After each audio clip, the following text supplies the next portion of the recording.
Well, I'm in my 61st year. So I learned to drive on a 1945 Seagrave with standard shift. So some people don't even know what a standard shift is in the firehouse.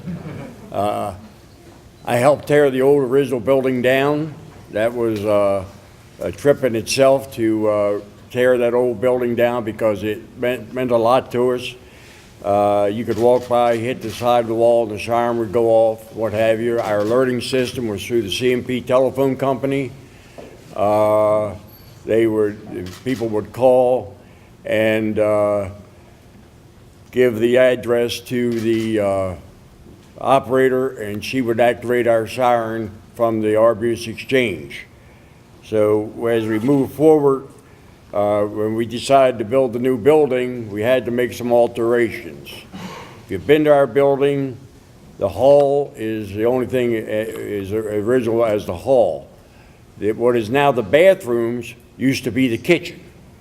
And in order to tear the building down, because the bathrooms were out in the old wooden building.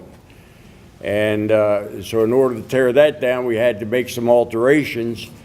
And we built, the membership built the side by ourselves where the kitchen is now. I was known for striking the chief's hand with a maul. We were chiseling the steps down. But we built that section, and it sat for a good while.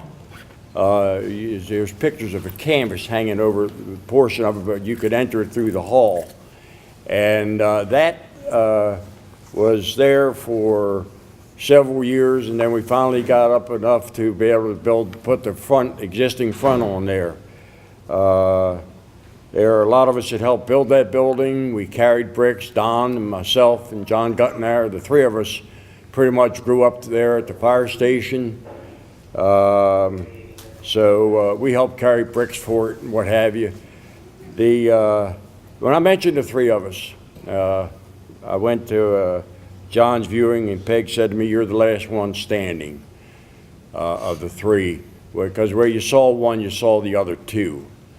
And we had a history of traveling together, working together, and to help build the fire service at Lansdowne to give it to the younger people, such as Crash and Mike, what have you. And we went from the one engine. We used to have a rescue truck. Very few people remember that. It was a civilian defense rescue truck, old blue and white Rio.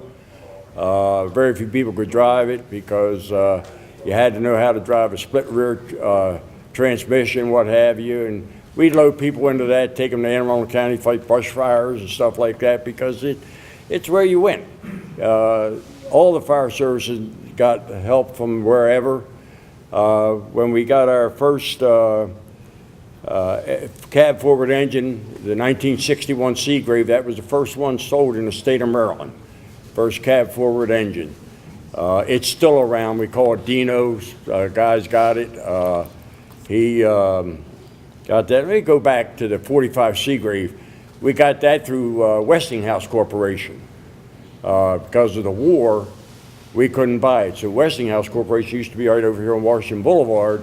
They ordered the Seagrave so we could get it. And it came in, and you could tell it was a government issue. It had no chrome on it, what have you. So we eventually got it all chromed and everything. And that served us well. And then we got Dino, and we run the 45 and the 60 Seagrave, and then we had to eventually retire that and get the next one, and we progressed onward. And we have always tried to progress forward.